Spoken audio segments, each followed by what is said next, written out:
Hi everyone, thanks for tuning in. Along with our windy conditions continuing, we're still looking at a stretch of some milder temperatures. We're going to start off certainly mild for Tuesday morning in Casper. We're expecting low of around 40 degrees, over 20 degrees above the average, and still mild temperatures continue as we're looking at a high around 50, 51 degrees. Still looking at some windy conditions for many of us for our Tuesday. Could have some wind gusts between 60 and 75 miles an hour, and we do have a high wind warning. That does include Casper for starting up Tuesday morning as we start our commute. That will continue into Tuesday night.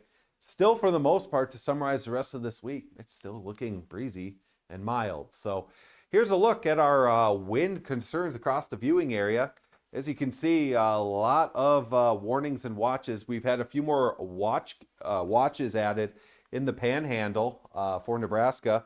Still could see some wind gusts possibly up to 60 miles an hour there. That does include Shattern and Alliance. And then for the warnings, again, that does include Casper. This will expire again more later Tuesday night, but we still could have some wind gusts up to 60, 65 miles an hour, just making it into the warning criteria.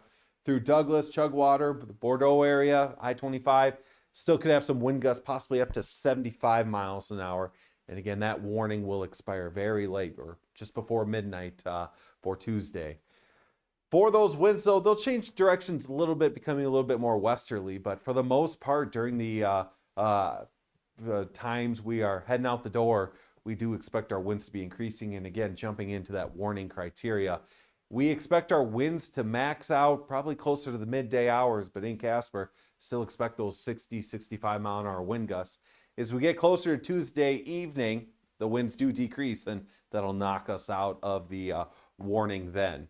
Across the area for Tuesday, just about all of us dealing with some breezy to windy conditions, not so windy closer to Worland in a few areas in the Bighorn Basin. So the winds in general will be decreasing Wednesday, Thursday, and Friday. We still could have some breezy to maybe windy areas back on Thursday, but a lot of our watches and warnings will be expiring again late Tuesday night. Very little precipitation expected in the forecast. A few isolated areas of some light mountain snow possible, but for the most part, we're seeing a lot of sunshine. High of 51 in Casper for Tuesday. And again, a mix of sun and a few clouds at times into the afternoon there. KC, a high of 48 degrees, Douglas 55, and Torrington warmer at 63 degrees. We're looking at temperatures in the 40s and 50s for much of this week. Maybe next week we see some 60s. Looking pretty dry for the next few days. Best chance of rain looks to be well later next week.